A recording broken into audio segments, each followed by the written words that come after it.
Thank you for this invitation. While walking here to this venue this morning, I was reminded of the first time when I arrived at the station at Zuidas. And it must have been about 20 years ago, when I came here for an interview to do a PhD at the Vrije Universiteit. Well, it was over there, the building that has been erased by now, I think.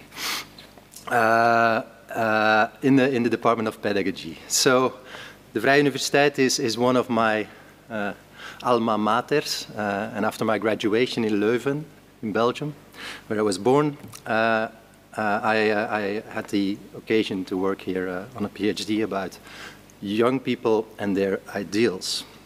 And I'm very grateful to the people of this institution, of the VU, who believed in me, protected me and guided me in my career as a social researcher.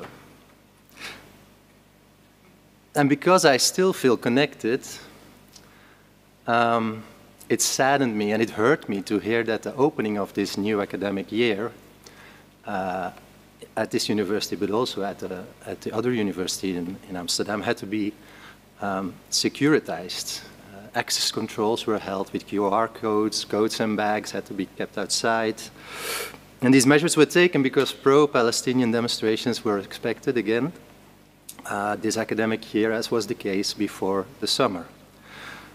And I want to express my concern that fear has become central in decision-making where educational goals should prevail. Also at my University of Applied Sciences, at the other side of the city, some may have noticed, for example, the action by the students, the logo of the HVA, Hogeschool van Amsterdam, for Palestine activist group, which caused the university board to threaten the activists with lawsuit, something to do with logo integrity, because the logo of the university is right in the right corner, and they made it into a watermelon. The irony of what this means, this logo integrity case, of what this means for the integrity of an institution tasked to prepare young people in a faculty of society and law through education and training for functioning in an increasingly complex world, this irony was not lost on everyone. But we know where that fear comes from. We don't know how to. I don't know what is the we know where that fear comes from because we live in fearful times. Not only are we witnessing a rise of anxiety in the population at large, we also have gotten used to protecting against external threats, fueled by ever more divisive national and international politics that have a really disempowering or alienating effect on particularly young people. And what radical movements understand is that we are confronted with some profound crises. Some say a polar crisis that requires some radical responses that will no longer sustain the current political and economical status quo. However, these parties, verging on extremism due to their reactionary short-term political agenda, often exacerbate the problems at the root of these crises. This quote, "I am full of fear, but I have my hate," is a quote by genocide researcher Jakob, who made empirical studies of how mass hatred is produced. And from him I learned how fear of the other can be installed by sectarian politics with almost immediate effect on basic habits, such as it said there in French, because I think we should also allow some different languages in conferences. I put it there in the original form. It brings also disturbed sleep pattern. It brings alienation from one's familiar environment, leading even to votre personnalité est écrasée, so your personality risks to collapse. And he also found that there are only 3 things that can protect us from fear. in these circumstances. These are hate, avoidance, and civic engagement. So that's why the reference to hate helps us to deal with the fear that is installed in us. And radicality is commonly linked to fear, to anger, to violence, but it may also announce hope. And my argument is that we need a pedagogical view on radicality to keep this hope alive. And in this light, we should also consider the role of higher education. And of course, the securing of higher education spaces or educational sites is based on some logic and experience. I mean, who doesn't remember the many shootings in schools, in educational institutions, particularly in the United States of America? Who doesn't remember the hostage taking in the Russian town of Beslan? I mean, it's already some years ago, but I think we still see the images. The killing sprees at summer camps for young people in Utøya, Norway, for example. So these are, unfortunately, globally considered soft or easy targets for extremist violence. But still, these incidents are rare, and I think there's also another way education institutions are targeted, less violently, but with a similar significance. And in a chapter, together with my former PhD student Liam Stevens, and I wish him a great recovery because he's felt seriously ill. So we hope Liam gets better soon. We write that many more places of education are easy targets on a different level, because over the years a whole branch of social strategies aimed at the prevention of violent extremism has emerged. As a result, schools, but also youth work, have been expected to take part in the efforts to prevent and counter terrorism. Hence, the threat of extremism in broader society has resulted in the demand on schools to play a role in this, or the demand actually to all educational institutions. And governments across the world want to use education to prevent extremism. Scholars, therapists, educationalists, teachers, social workers, youth professionals are increasingly expected to build resilience. They will have the word that you already discussed a lot about yesterday, as I understand. And indeed, the term resilience warrants some skepticism, as many, especially the people with boots on the ground, are often clueless about its exact meaning and how it functions as just another policy term that has no bearing into practical reality. Yet by focusing on the possibility of learning from one's mistakes and learning better how to live together with all the differences between us, maybe it's still possible to adopt an educational interpretation of what it means to build resilience.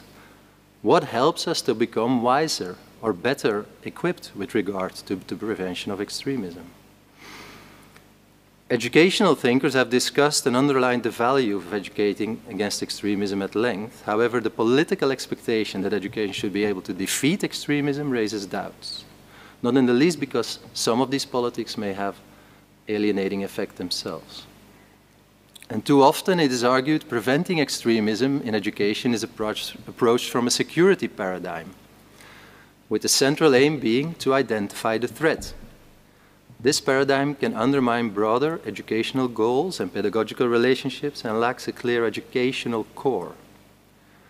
Still today, for many people, prevention of violent extremism through or in education, PVE-E, entails the obligation or expectation of teachers to report any potentially radicalized or radicalizing individuals. This security lens raises the question, which lies at the heart of our chapter: is it possible for the prevention of extremism to find a pedagogical core? And the prevention of extremism in education, of course.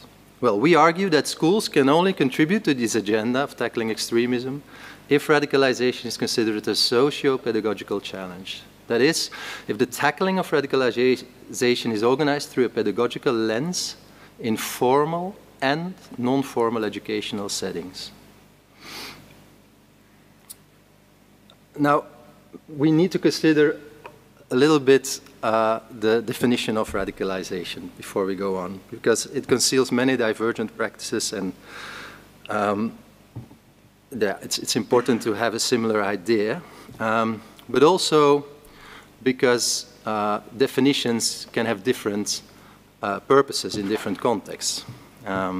So I think it's safe to say that when someone radicalized, they become increasingly resentful or hateful towards a section of society, and anyone who defends the status quo, or maybe the elite.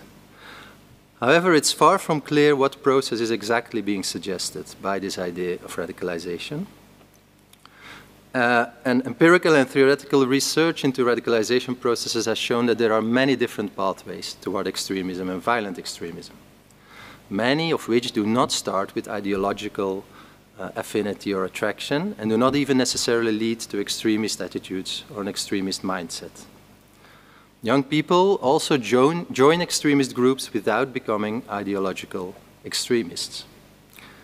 So radicalization is always this result of a multitude of political, societal conditions, troubled relationships, behavioral antecedents, and most authors agree that radicalization is a process, be it a staircase, a pyramid, a pathway. But apart from this, there's a little consensus on when radicalization is exactly at play, why it occurs, and how it can be prevented. And in relation to young people in particular, the prevention has been characterized, the prevention of radicalization has been characterized by some colleagues as a solution in search of a problem. That is to say, there are pressures from above and below to do something about radicalization, while this challenge is numerically, in numbers, marginal, and in comparison to the usual regular issues faced by schools. Think, for example, of the huge challenge of tackling poverty, or tackling the psychic, the mental breakdowns of young students. Additionally, some public policies on radicalization have undermined the confidence of many educators in their ability to respond to traditional pedagogical challenges, or when these are reframed in terms of radicalization. Other colleagues put it, quote, "The discourse of radicalization generates in part its own reality," end quote. I think these critiques underline the importance of studying and approaching the prevention of extremism through an educational lens rather than the other way around, which happens a lot. But a pedagogical perspective should allow us to treat what is often defined as a security concern as a developmental concern, as understood in the tradition of positive youth development. And one issue, this has to do with what kind of definition do we put forward. One of the editors of the book argues that different actors and communities of practice have different definitional needs. It is useful to recognize the differing priorities, scope, and real-world implications of each community's engagement with a definitional question. So applied to our questionnaire, a pedagogical approach to preventing extremism requires a pedagogical definition of the issue at hand. And to this end, we suggest a definition in an attempt to be more attentive to the meaning experienced by actors in an educational space, youth and teachers alike, or youth and youth workers alike, and which puts the pedagogical relationship at the heart of the concept. And I forgot to make a slide of it, but the definition reads, when a child or adolescent starts to become more and more hateful towards others, justified by ideology or religion in such a way that the pedagogical or educational relationship is increasingly put at stake. So the relationship is the critical factor here, and this definition can be, is this to distinguish from a more security-oriented definition, such as a definition, I think it's from the UK, the process by which people come to support terrorism and violent extremism, and in some cases join terrorist groups. And while this definition is probably valuable for security actors, it cannot provide a sound basis for an educational response. So this is then why recently, when the Richtlijn Radicalisering, the guidelines on radicalization for youth professionals in this country was developed, we put this pedagogical definition at the center. And I think I'm curious, interested whether in other countries the same has been attempted, because we found in working on these guidelines that it actually really changes the way the different elements are put in place in this guideline. So by starting from this pedagogical core, you come to a different advice to all these professionals out there than when you start from a non-pedagogical set of concepts. So we have seen an emergence of educational practices framed in terms of their potential to prevent radicalization. And some of these, such as teaching how to debunk conspiracies or engage in discussion on issues around terrorism, are explicitly and directly developed for this purpose. But others, such as education in democratic citizenship, can be seen as a broader educational projects that are framed or reframed in terms of their potential for preventing radicalization. These face the same challenges as most PVE prevention activities, with the extent to which they actually contribute. It's very hard to demonstrate the extent to which they really prevent extremism. But they have another test to live up to: the extent to which they are coherent with the broader educational goals being pursued. It's simply not enough to assess an educational practice on its ability to prevent extremism alone. And this is why, if we want to talk about building resilience, I made an attempt at showing how many levels there are to resilience, and how actually we need to address a lot of these levels. If we want to go further than just using resilience as a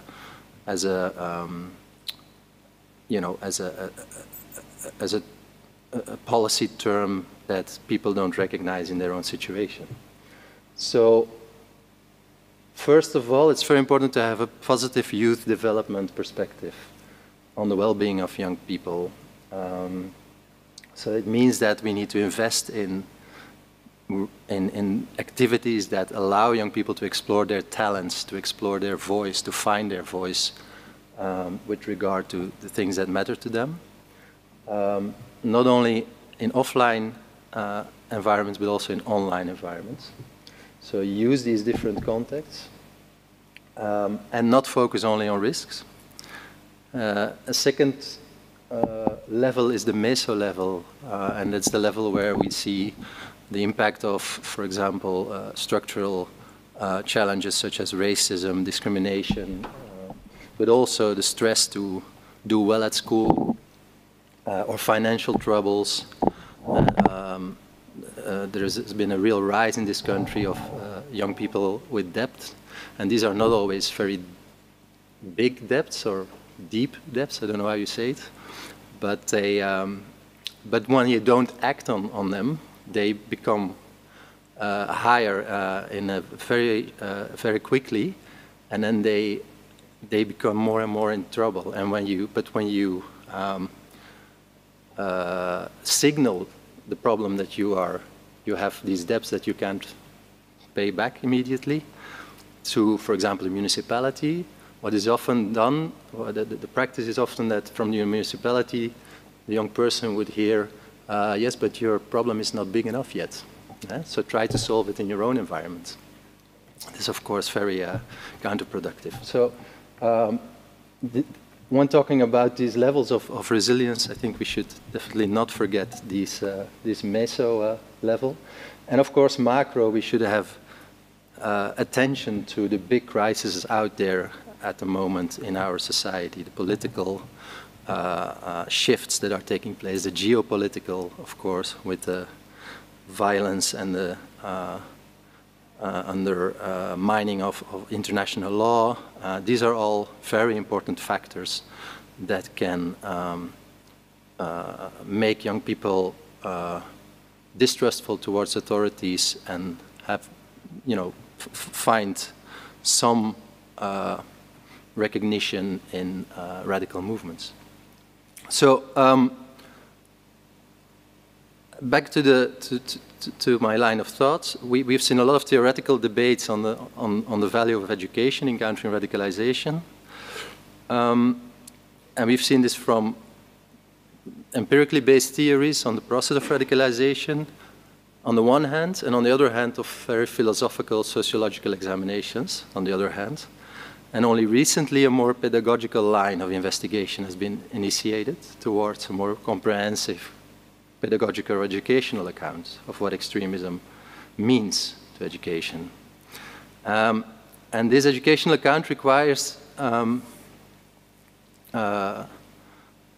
in the chapter we discuss more than one theory that is helpful to understand this and to help to build this pedagogical view. But I want to highlight one because it's notably in the work of one of the scholars of 60 years ago already, Paulo Freire, which has a relevance for the important distinction that we have to make between radicality and extremism. And in his work, he says, quote, on the one side there is radicalization. Radicalization nourished by a critical spirit is always creative. It criticizes and thereby liberates. And on the other side there is sectarianism. Sectarianism fed by fanaticism is always castrating. It mythicizes and thereby alienates. The pedagogy of the oppressed is a task for radicals. It cannot be carried out by sectarians, end quote. And I mean, this is, of course, has to be situated in a certain epoch, but I believe these lines still are relevant today because the educational journey we are talking about is not one of acquiring passivity. Rather, it locates educational significance in enabling young people to engage with the world and find their ability to make an impact on the world. I think we would nowadays refer to this as a person's or a group's agency. And further, from this critical pedagogical point of view, because there's a tradition that Freire established, it is no use trying to convince students that their political or religious ideas are mistaken. By trying to deposit her own ideas or his own ideas, a teacher will be less successful, than by engaging in dialogue. So from this perspective, awareness programs should go hand in hand with exercises and activities that help students acquire voice and skills for action. And this strategy is oriented towards active peace building rather than pacifying conflicts. In Freire's terms, to build on a future in which my actions matter.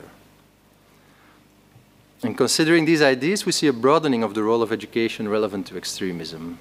It cannot be concerned with the detection of suspects or a focus on disrupting engagement with extreme ideologies, but it must address the need for significance and the various preoccupations and emotions that extreme narratives can fuel and harness.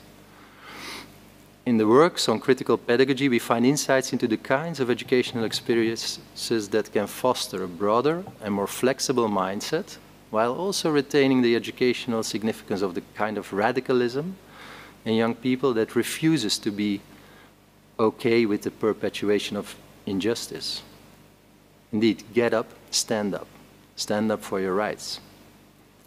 As Beelman and Jonkman have argued, placing the problem of radicalization and extremism in a developmental-oriented perspective broadens the perspective on the problem, its origin and its approach. A positive effect here is that an approach as part of preventative youth policy is less stigmatizing.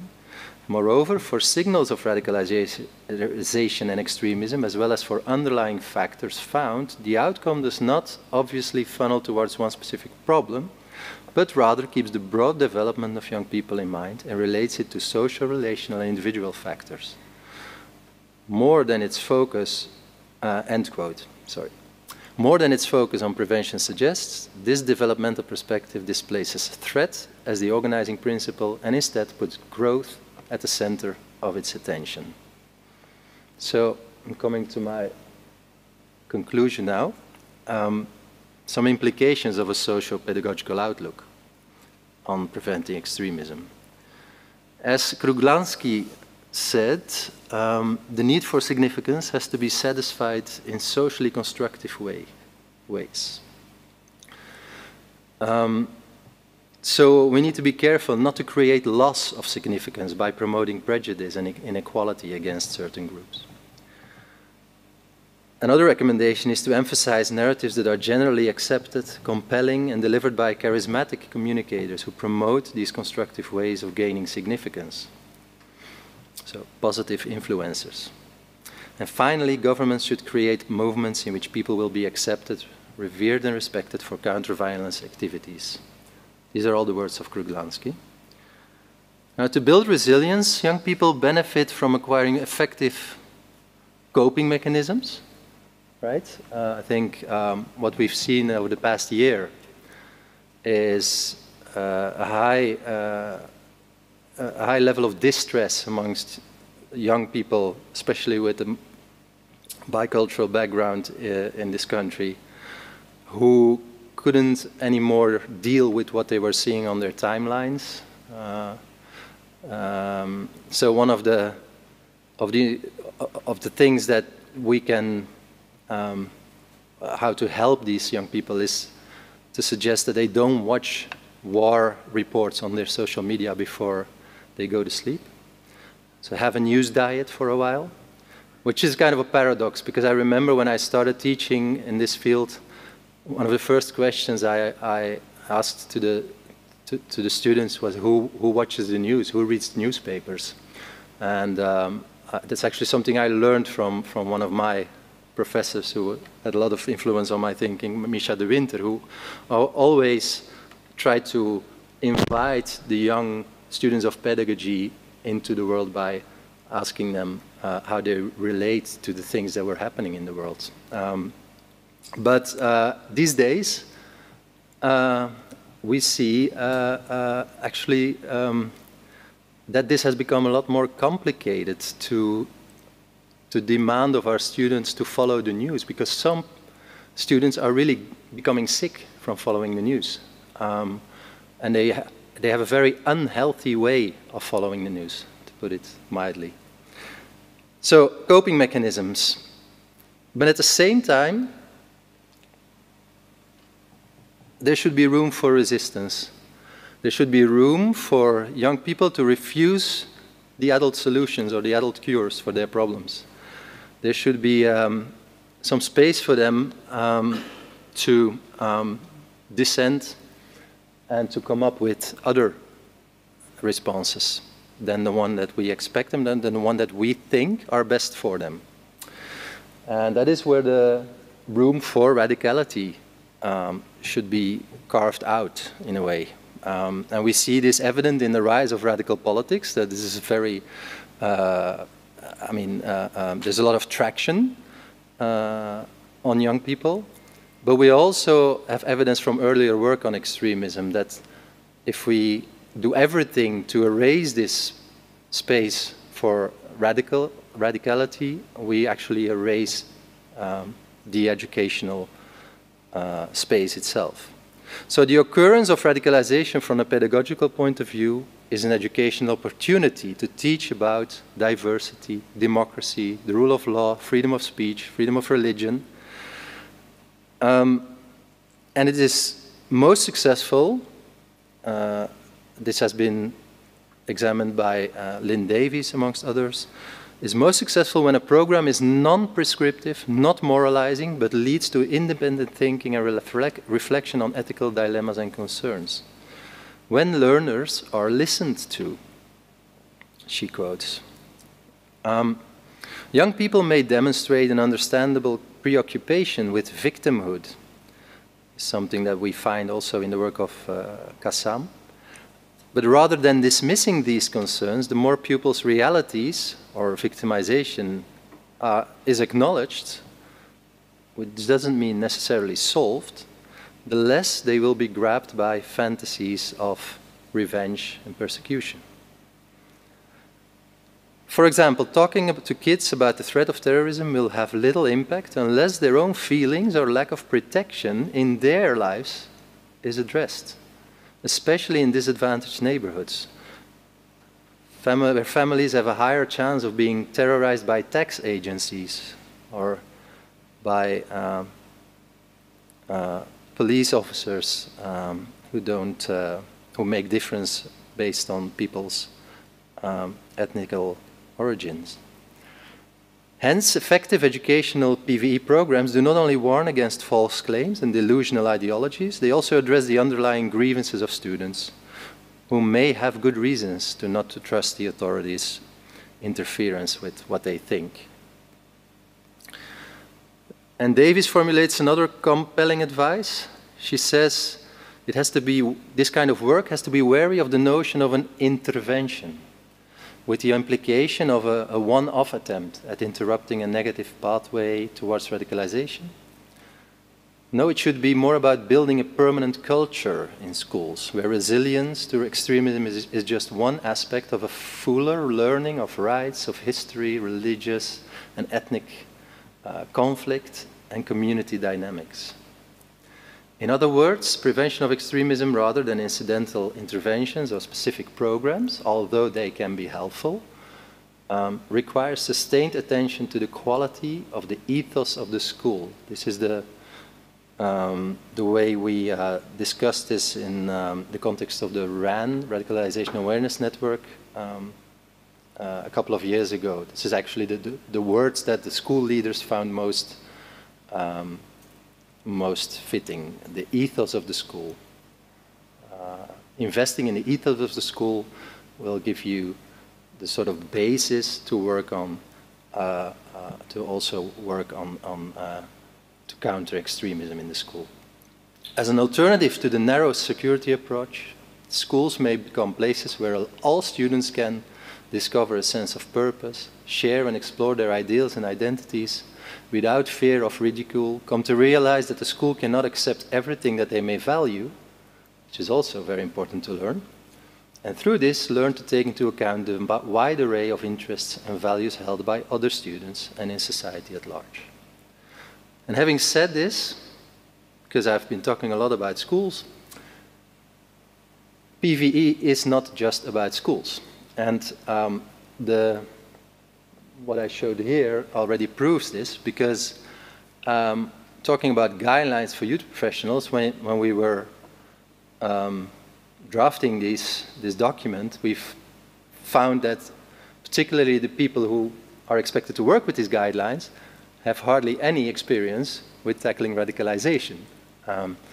And it's a whole different group of professionals who did have the experience that we asked for some advice for the guidelines.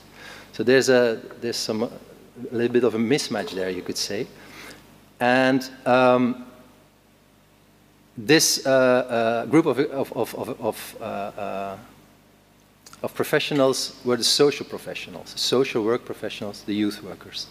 So we're not talking only about what we can expect from teachers here. This is really a misunderstanding if we go on that wrote, teachers play a role, school boards play a role, but they will not succeed if they don't collaborate with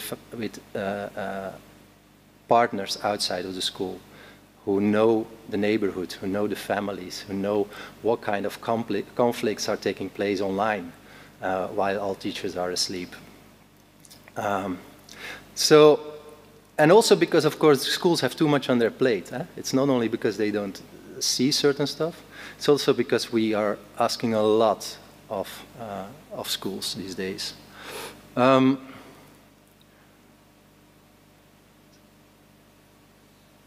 So to shift away from this formal education to other domain is important. And in most European societies, educational activities are not limited to schools. Apart from formal schooling, there's an informal educational support available in the neighborhood.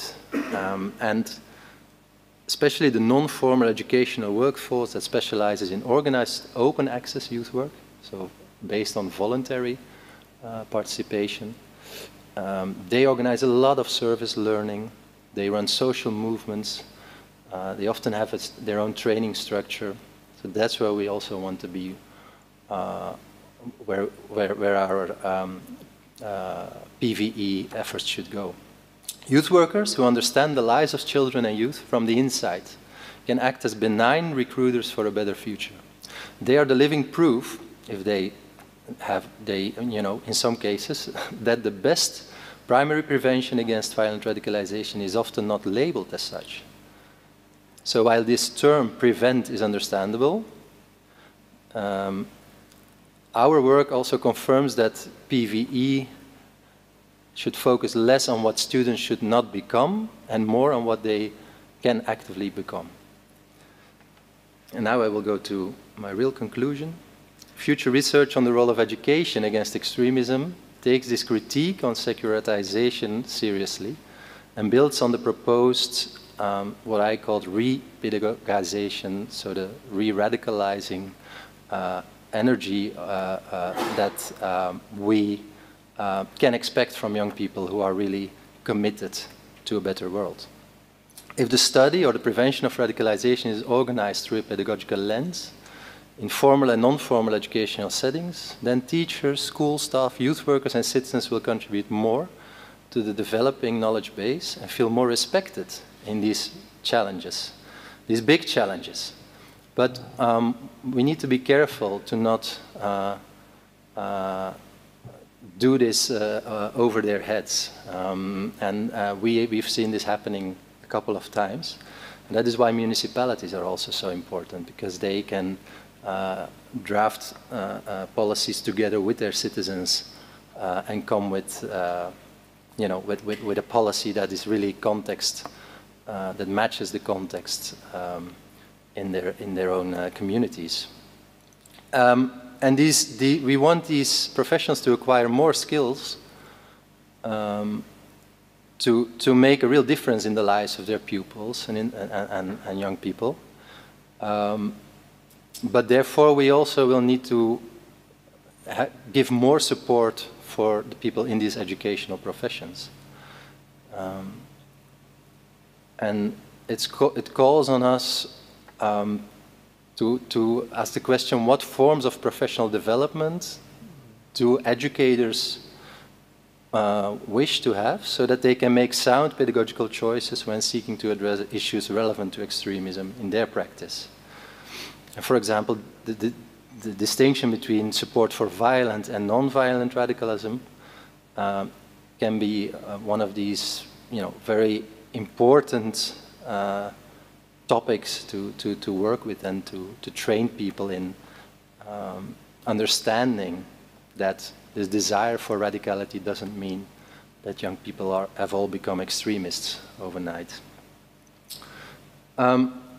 And I started my presentation with this observation that radicality is commonly linked to fear and anger, and there is a lot to be afraid of. We mentioned the crisis of the environment, of public health, of democratic culture. And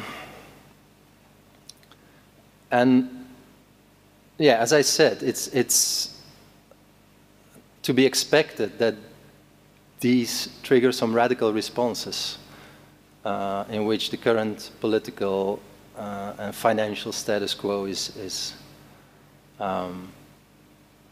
no longer sustained. However, even while the world is not short of these crises, radicality may also still, I think, announce hope, or we should, from an educational point of view, look at it that way.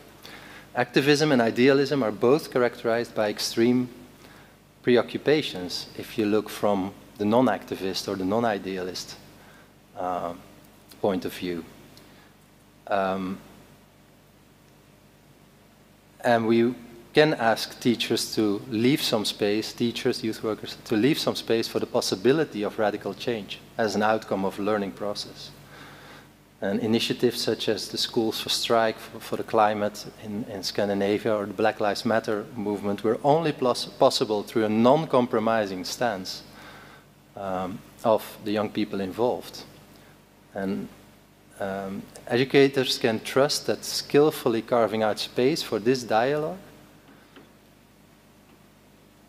or for this confrontation will probably undermine the growth of extremist mindsets. So seen in these slides, the preventing violent extremism in education actions are no goal in itself, but one of the many means to help students learn and fulfill their human potential. And maybe that is the most genuine meaning of what it means to build resilience. That's my contribution.